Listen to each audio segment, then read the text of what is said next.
الحمد لله رب العالمين والصلاة والسلام على سيدنا محمد سيد الأولين والآخرين وعلى آله وأصحابه أجمعين. أما بعد فأعوذ بالله من الشيطان الرجيم. بسم الله الرحمن الرحيم. لئن شكرتم لأزيدنكم ولئن كفرتم إن عذابي لشديد.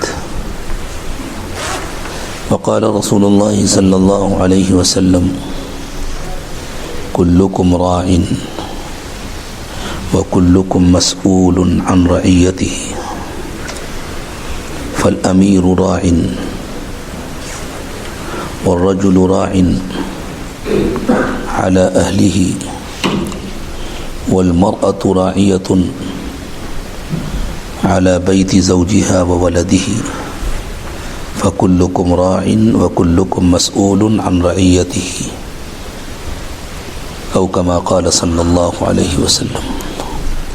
سبحان ربك رب العزة عما يصفون وسلام على المرسلين والحمد لله رب العالمين. اللهم صل على سيدنا محمد وعلى آل سيدنا محمد وبارك وسلم. اللهم صل على سيدنا محمد وعلى آل سيدنا محمد وبارك وسلم. اللهم صل على سيدنا محمد وعلى آل سيدنا محمد وبارك وسلم. اللہ تعالیٰ نے ہم کو اتنی نعمتوں سے نوازا ہے کہ گویا ہم سر سے پیر تک اللہ کی نعمتوں میں ڈوبے ہوئے ہیں. خود اللہ تعالیٰ نے فرمایا: وَإِن تَعُدُّوا نِعْمَةَ اللَّهِ لَا تُحْصُوهَا، کہ تم اگر اللہ کی نعمت گننے بیٹھو تو گن نہیں سکتے. شمار سے باہر ہیں اللہ کی نعمتیں، اور گننا اس لیے بھی ممکن نہیں ہے کہ انسان آج تک اللہ کی ساری نعمتوں کو جان بھی نہیں سکا ہے. وہم و گمان سے باہر ہیں. اتنی نعمتیں اللہ تعالیٰ نے انسان کو عطا فرمائی. ہم سوچیں ہماری پیدائش سے پہلے اللہ تعالیٰ نے ہماری پیدائش کے لیے کتنے انتظامات کیے ہیں. ہمارے زندہ رہنے کے لیے سورج بھی ضروری ہے، چاند بھی ضروری ہے، زمین بھی ضروری ہے، آسمان بھی ضروری ہے، فضائیں بھی، ہوائیں بھی، سمندر بھی، پہاڑ بھی، درخت بھی، چرند و پرند بھی. پورا ماحول ضروری ہے ہمارے زندہ رہنے کے لیے.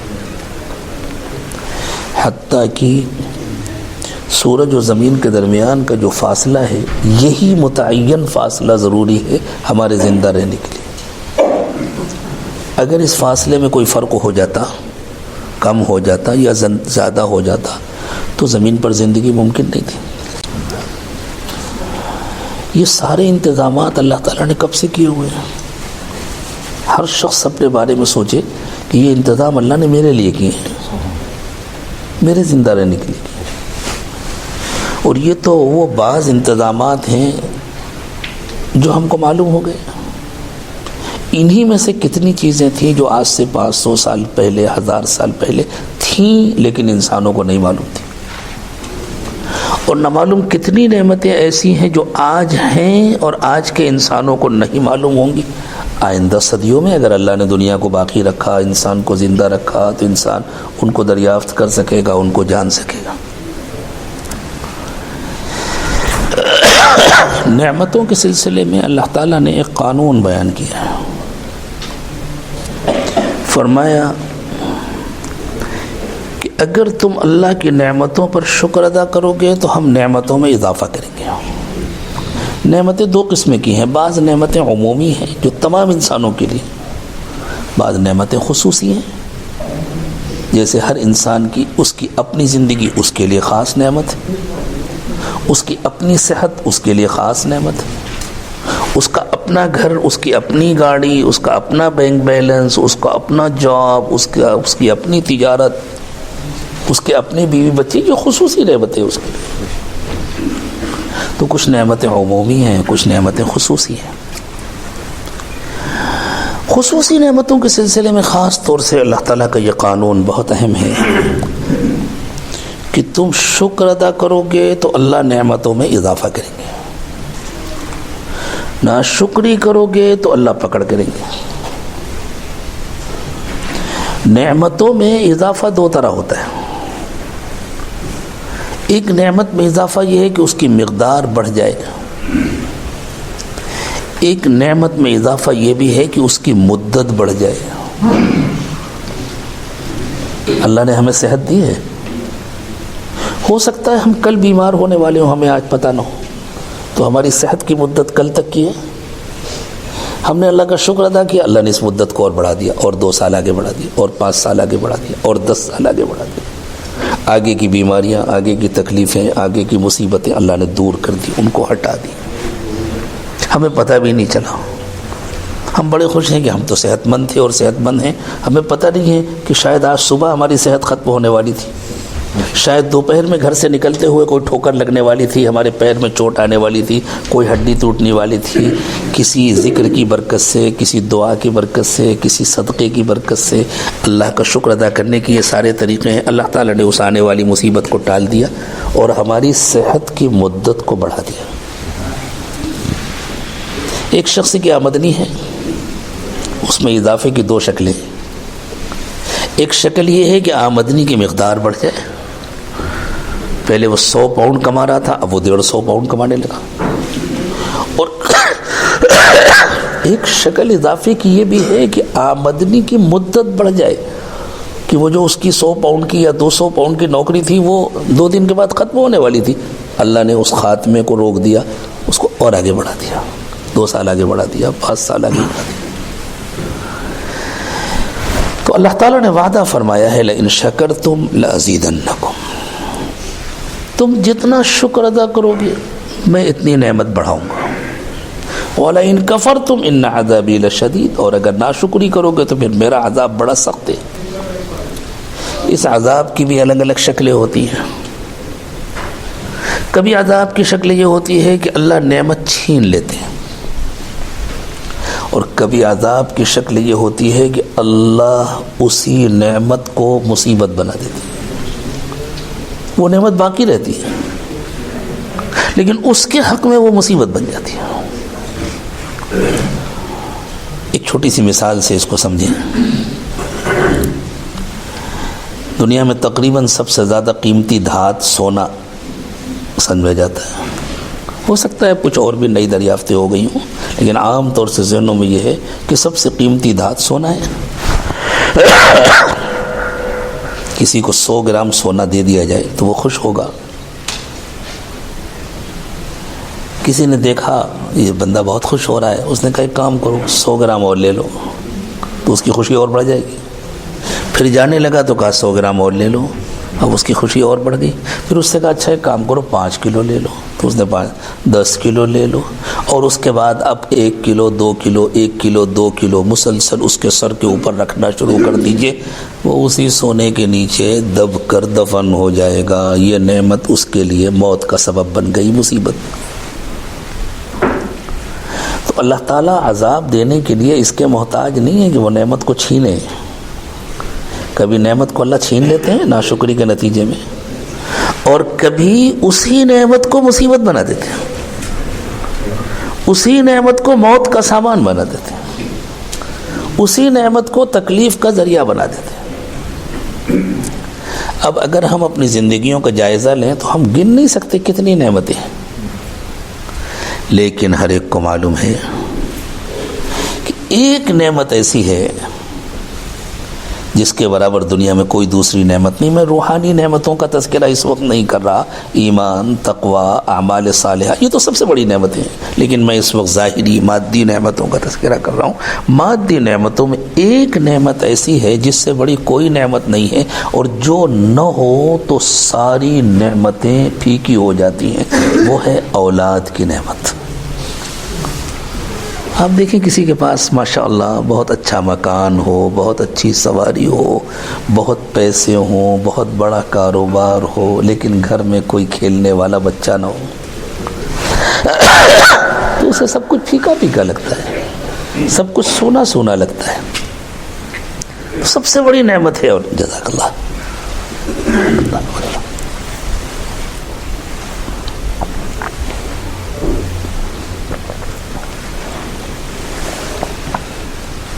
الحمدللہ، جزاک اللہ احسن الجزاء. اولاد بہت بڑی نعمت ہے. ہر نعمت کی قدر کا اور ہر نعمت کی شکر کا طریقہ الگ الگ ہے. صحت کی نعمت اللہ نے عطا فرمائی ہے. اس نعمت کا شکر یہ ہے کہ انسان اس صحت سے، جسم کی طاقت سے فائدہ اٹھا کر اللہ کی عبادت کرے، نمازیں پڑھے، روزے رکھے، حج کرے، عمرہ کرے، اور اگر اللہ نے طاقت دی ہے تو پیدل حج کرے. پیدل حج کرنے کے لیے یہ ضروری نہیں ہے کہ آپ برطانیہ سے مکہ مکرمہ تک پیدل جائیں. کم از کم مناسک کی ادائیگی پیدل ہو، کہ مکے سے مینا، مینا سے عرفات، عرفات سے مزدلفہ. یہ واجب نہیں ہے، لیکن اللہ کے نبی صلی اللہ علیہ وسلم نے اس کو پسند فرمایا. اگر کسی کو اللہ نے طاقت دی، اور آج بھی اللہ کے ایسے بندے ہیں، اللہ کی ایسی بندیاں ہیں جو پیدل حج کرتے ہیں. یہ صحت کا شکر ہے. مال کا شکر یہ ہے کہ اس کو اللہ کے راستے میں خرچ کیا جائے، غریبوں پر، مسکینوں پر، ضرورت مندوں پر، بیماروں پر، محتاجوں پر، اور جو دین کے دوسرے تقاضے ہیں، دین کے جو دوسرے کام ہیں، مساجد پر، مدارس پر، خانقاہوں پر، اللہ کے نیک بندوں پر مال کو خرچ کیا جائے. یہ مال کا شکر ہے. ہر نعمت کا شکر الگ الگ ہوتا ہے. آنکھ اللہ کی نعمت ہے، اس کا شکر یہ ہے کہ آنکھ سے کوئی ایسی چیز نہ دیکھی جائے جس کو اللہ ناپسند کرے. زبان اللہ کی نعمت ہے، اس کا شکر یہ ہے کہ زبان سے اچھے بول بولے جائیں، اللہ کو یاد کیا جائے، اللہ کا ذکر کیا جائے، اور کوئی ایسی بات نہ کی جائے جس سے اللہ ناراض ہوتے. ہر نعمت کا شکر کا ایک طریقہ ہے. اولاد بھی اللہ کی بڑی نعمت ہے. اولاد کے سلسلے میں شکر کا کیا طریقہ ہے؟ اللہ کے رسول صلی اللہ علیہ وسلم نے وہ طریقہ ہمیں سکھایا. مجھے اس وقت صرف خاص اولاد کے سلسلے میں گفتگو کرنی ہے. اللہ کے نبی صلی اللہ علیہ وسلم نے یہ طریقہ سکھایا کہ جب بچے کی پیدائش ہو، بچہ ہو یا بچی، تو اس کا اچھا نام رکھو. اور یہ فرمایا نام کا شخصیت پر اثر پڑتا ہے. اچھا نام رکھنے کا اس کی شخصیت پر اچھا اثر پڑے گا. جب وہ بولنے لگے تو اس کو اللہ کا نام سکھاؤ، اس کو آداب سکھاؤ، زندگی کا سلیقہ سکھاؤ، بے ادبی سے بچاؤ. گھر کا ایسا ماحول بناؤ جس سے وہ اللہ کو پہچان سکے، اللہ کے نبی کو پہچان سکے، اللہ کے دین کو جان سکے. اس وقت کے میڈیکل سائنس کے ماہرین کہتے ہیں کہ جب بچہ ماں کے پیٹ میں ہوتا ہے، اس وقت سے وہ باہر کی آوازوں اور باہر کی روشنیوں کا اثر قبول کرنے لگتا ہے. گھر کی جو روشنیاں ہوتی ہیں اس کا بھی اثر قبول کرتا ہے، جو آوازیں ہوتی ہیں اس کا بھی اثر قبول کرتا ہے. اب اگر گھر میں لڑائی جھگڑا ہوتا ہے، گالی گلوچ، شور و پکار، اللہ کی نافرمانی کی باتیں، میوزک اور گانوں کی آوازیں، تو ابھی بچہ پیدا نہیں ہوا لیکن اس کا ذہن ان باتوں کو قبول کرتا ہے، اور وہ بڑے ہو کر کے اسی سوچ کا حامل ہوتا ہے. ایسے ہی اس کا کردار بنتا ہے.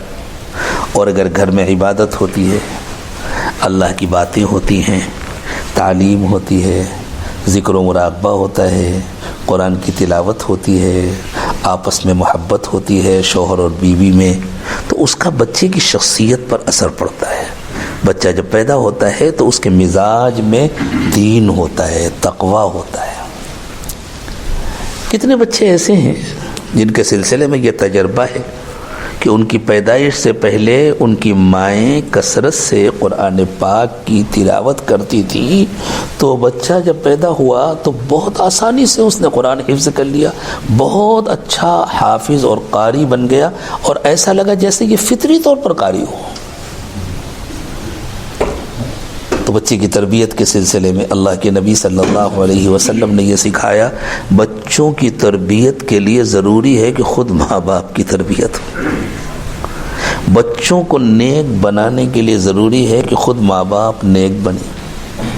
ایک مرتبہ ایک صاحب آئے اس عاجز کے پاس اپنے چھوٹے سے بیٹے کو لے کر، اور وہ دعاؤں کی ایک لمبی فہرست لے کر آئے تھے کہ میرے بچے کے لیے یہ دعا کر دیجئے، یہ دعا کر دیجئے، یہ دعا کر دیجئے، ایسا بن جائے، ایسا بن جائے، حافظ بن جائے، عالم بن جائے، قاری بن جائے، دین کا داعی بن جائے، اور مبلغ بن جائے، اور یہ ہو جائے اور یہ ہو جائے۔ لمبی سنتا رہا میں ان کی پوری بات۔ جب میں نے پوری بات ان کی سن لی تو میں نے کہا، تم اپنے بچے کو جو کچھ بنانا چاہتے ہو، پہلے وہ سب خود بننے کی کوشش کرو، بچہ انشاءاللہ تمہاری کاپی بنے گا۔ خود اپنی بھی تو فکر کرو۔ تو بچوں کی تربیت کے لیے ضروری ہے کہ خود ماں باپ کی تربیت ہو۔ بچوں کو نیک بنانے کے لیے ضروری ہے کہ خود ماں باپ بھی نیک بننے کی کوشش کریں۔ بچوں کو اچھا بنانے کے لیے ضروری ہے کہ ہمارے گھروں کا ماحول اچھا ہو، ہمارے گھروں میں نیکی کا ماحول ہو، تقوی کا ماحول ہو، اللہ کی یاد کا ماحول ہو۔ پھر اللہ کے نبی صلی اللہ علیہ وسلم نے فرمایا کہ جب بچہ 7 سال کا ہو جائے تو اس کو نماز کا حکم دو۔ حکم کسی ایسے کام کا دیا جاتا ہے جو کوئی کر سکتا ہو، ناممکن کام کا تو حکم نہیں دیا جاتا نا۔ یوں نہیں فرمایا اپنے بچوں کو اڑنے کا حکم دو، بچے کے پر نہیں ہے، وہ اڑ نہیں سکتا۔ یوں نہیں فرمایا اپنے بچوں کو تیرنے کا حکم دو، بچہ مچھلی کی طرح تیر نہیں، ہو سکتا ہے وہ کہیں جا کر سوئمنگ پول وغیرہ میں تیرنا سیکھ لے گا، لیکن وہ فطری طور پر اپنے طور پر تیر نہیں سکتا۔ جب یہ فرمایا کہ 7 سال کی عمر میں بچے کو نماز کا حکم دو، اس کا مطلب یہ ہے کہ حضور نے یہ بتلا دیا کہ گھر کا ایسا ماحول بناؤ کہ 7 سال کی عمر تک پہنچتے پہنچتے بچہ نماز سیکھ چکا ہو۔ وہ کیسے سیکھے گا؟ وہ اپنی ماں کو نماز پڑھتے ہوئے دیکھے گا تو سیکھے گا، وہ اپنے باپ کو نماز پڑھتے ہوئے دیکھے گا تو سیکھے گا، وہ اپنے باپ کو قرآن پڑھتے ہوئے دیکھے گا تو قرآن سیکھے گا، وہ اپنی ماں سے نماز کی چھوٹی چھوٹی دعائیں سیکھے گا۔ کم از کم اگر اسے مکمل سورہ فاتحہ یاد نہیں ہوئی، وہ 7 سال کی عمر تک یاد کر لینا کوئی بڑی بات نہیں ہے۔ ہم نے تو ایسے بچے بھی دیکھے ہیں جو 7 سال اور 8 سال کی عمر میں مکمل حافظ قرآن ہو گئے۔ ہمارے اپنے خاندان میں الحمدللہ بعض ایسے بچے جو 7 سال اور 8 سال کی عمر میں حافظ قرآن ہو گئے تھے۔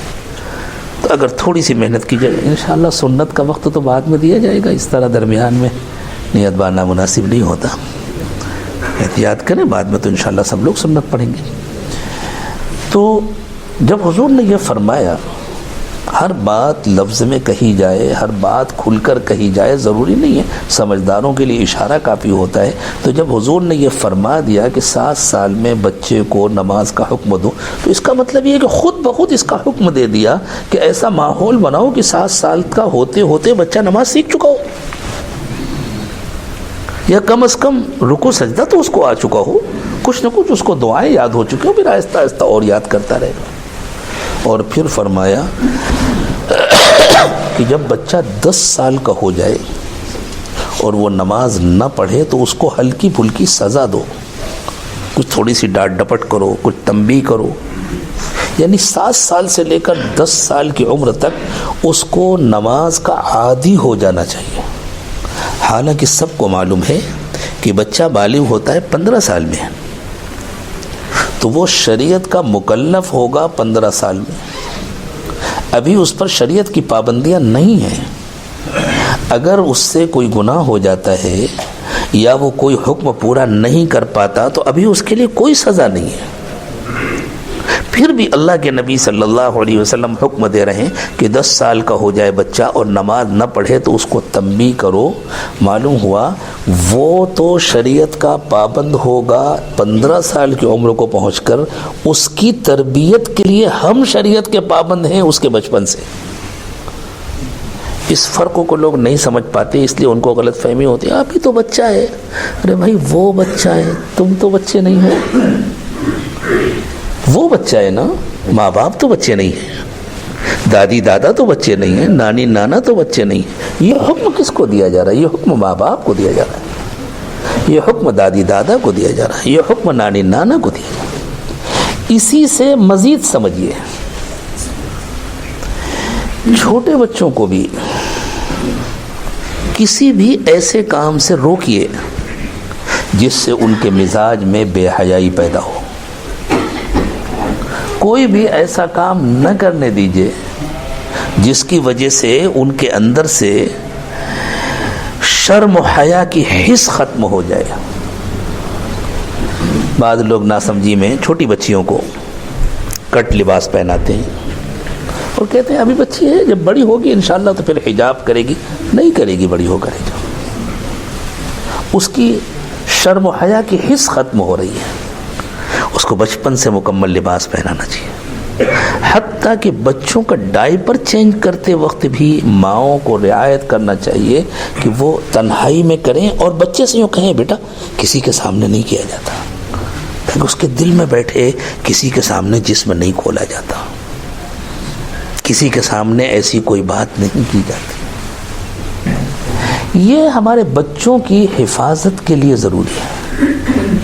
یہ باتیں تو اللہ کے نبی صلی اللہ علیہ وسلم نے اس وقت ارشاد فرمائی تھیں جب ماحول پورا ایمان والوں کے اپنے قابو میں آ چکا تھا. حضور اکرم صلی اللہ علیہ وسلم کی حیات طیبہ کم از کم اس زمانے میں مدینے کا ماحول تو حضور کے قابو میں تھا، اور پھر خلافت راشدہ قائم ہوئی، اور پھر پوری دنیا میں سب سے بڑی اسلامی طاقت بنی خلافت راشدہ کی طاقت. تو ماحول پورا اپنے قابو میں تھا. اس ماحول میں اللہ کے نبی صلی اللہ علیہ وسلم نے یہ ہدایات دی، آپ جس ملک میں رہتے ہیں یہاں تو ماحول آپ کے قابو میں نہیں ہے، تو پھر یہاں اپنے بچوں کی نگرانی دوسری جگہوں سے زیادہ ہونی چاہیے، یہاں اپنے بچوں کی فکر دوسری جگہوں سے زیادہ ہونی چاہیے. آپ سوچیں خدا نہ خواستہ کسی محلے میں اگر کوئی بچہ گم ہو جائے، اللہ نہ کرے چور ڈاکو آ کر کوئی بچہ اٹھا لے جائیں تو کتنا شور ہوتا ہے. ٹی وی پر اعلان کرایا جاتا ہے، پولیس اسٹیشن میں جا کر لکھایا جاتا ہے، اس کو تلاش کیا جاتا ہے، اور ہماری گود سے ہمارے بچے چھینے جا رہے ہیں. بچے پوری نسلیں چھینی جا رہی ہیں، اور ہم کو جتنی فکر ہونی چاہیے اتنی فکر نہیں ہو رہی. آج ہم اور آپ یہاں اللہ کے گھر میں بیٹھے ہیں، مسجد میں بیٹھے ہیں، اللہ کا نام لے رہے ہیں، اللہ کی باتیں سن رہے ہیں، اس لیے کہ ہمارے بڑوں نے ہماری فکر کی تھی. ہمارے بزرگوں نے، ہمارے مشائخ نے، انہوں نے مسجدیں بنائیں، انہوں نے مدرسے قائم کیے، انہوں نے خانقاہیں قائم کی، انہوں نے دعوت و تبلیغ کی محنت جاری کی، وہ پوری دنیا میں محنت ہوئی. ان سب کی برکت ہے کہ آج ہم یہاں بیٹھے ہیں. تو آئندہ جو ہماری نسلیں ہیں ان کے سلسلے میں بھی ہمیں فکر کرنی پڑے گی. اللہ ہمیں اپنی نسلوں کی فکر کرنے کی توفیق عطا فرمائے. اور اخیر میں ایک بات عرض کرنی ہے، بس 1-2 منٹ باقی رہ گئے ہیں. مجھے بالکل اخیر میں یہ اہم بات عرض کرنی ہے کہ دیکھیں ہر زمانے کے چیلنجز بدلتے رہتے ہیں. اللہ کا دین تو کبھی نہیں بدلنے والا، ہماری ذمہ داریاں کبھی نہیں بدلنے والی. ایمان والا آنے والے چیلنجوں کے سامنے ہتھیار نہیں ڈالا کرتا. ایمان والا اللہ پر بھروسہ کر کے ہر چیلنج کو قبول کرتا ہے. ہم میں سے اکثریت کا تعلق ہندوستان سے، اور اگر کسی کا تعلق پاکستان سے بھی ہے تو تقسیم سے پہلے تو ایک ہی ملک تھا، بر صغیر سے تعلق ہے. ایک طویل عرصہ ایسا گزرا ہے، تقریباً 8 صدیاں ایسی گزری ہیں جب بر صغیر میں ہماری اپنی حکومت تھی. لیکن آپ کے اسی علاقے سے کچھ لوگ گئے تھے جنہوں نے جا کر ہمارے بزرگوں کی حکومت چھین لی تھی، اور پھر دہلی اور اس کے قرب و جوار کے علماء کو بڑی تعداد میں شہید کر دیا گیا تھا، مدرسے بند کر دیے گئے تھے، پرانے زمانے کے جو مدارس تھے ان سب کو بند کر دیا گیا تھا۔ ہمارے بزرگوں نے ہمت نہیں ہاری، انہوں نے ایک نیا طریقہ نکالا، حکومت ختم ہو گئی، نوابوں کے ذریعے مدرسے چلتے تھے، حکومت کے خزانے سے مدرسے چلتے تھے، اب حکومت کا خزانہ ختم ہو گیا، حکومت مخالف آ گئی، تو انہوں نے دارالعلوم دیوبند کی بنیاد ڈالی اور ایک نیا طریقہ اپنایا کہ اب ہم عوام کے چندے سے مدرسہ چلائیں گے۔ وہ دھیرے دھیرے چندہ اب چندے بازی میں بدل گیا ہے، اللہ اسے حفاظت فرمائے۔ پہلے چندہ ہوتا تھا مدرسے کے لیے، اب میں سب کو نہیں کہہ رہا لیکن اللہ حفاظت فرمائے بہت سی جگہوں پر مدرسہ ہونے لگا ہے چندے کے لیے۔ تو اس صورتحال کی خطرناکی سے اللہ ہم سب کی حفاظت فرمائے۔ مجھے یہ عرض کرنا ہے ہمارے بزرگوں نے چیلنج کو قبول کیا، ہتھیار نہیں ڈالے۔ وَتَوَكَّلْ عَلَى الْحَيِّ الَّذِي لَا يَمُوتُ، اللہ نے حکم دیا اللہ پر بھروسہ کرو، اور انہوں نے ایک نیا طریقہ اختیار۔ اس وقت بھی ایک بہت بڑا چیلنج ہے، آپ کے جو بچے اسکولوں میں پڑھ رہے ہیں ان کی نہایت خطرناک ذہن سازی کی جا رہی ہے، ان کو بے حیائیوں کی کھلی دعوت دی جا رہی ہے، بے حیائیوں کو ہنر بتایا جا رہا ہے، ان کو سکھایا جا رہا ہے۔ تو ہماری نسلوں کی حفاظت کیسے ہوگی؟ اس کے لیے ضروری ہے میں خاص طور سے برطانیہ کے مسلمانوں سے اور شعور رکھنے والے سمجھدار مسلمانوں سے درخواست کروں گا، آپ حضرات بیٹھیں، مشورے کریں، جو محنتیں ہو رہی ہیں، جو مدارس ہیں، جو مکاتب ہیں، جو خانقاہیں ہیں، جو دعوت و تبلیغ کی محنت ہے، اللہ اس سب کی حفاظت فرمائے، اس کو سلامت رکھے۔ لیکن اپنی نسلوں کی حفاظت کرنے کے لیے آپ بہت بڑے پیمانے پر اپنے قابو کے اسکول قائم کرنے کی فکر کریں، یہ اللہ کی نعمت کا شکر ادا کرنے کا ایک طریقہ ہے، ورنہ خطرہ اس کا ہے کہ ہماری نسلیں ہماری نہیں رہ جائیں گی۔ اللہ اس خطرے سے پوری امت کی حفاظت فرمائے۔ وآخر دعوانا ان الحمد للہ رب العالمین۔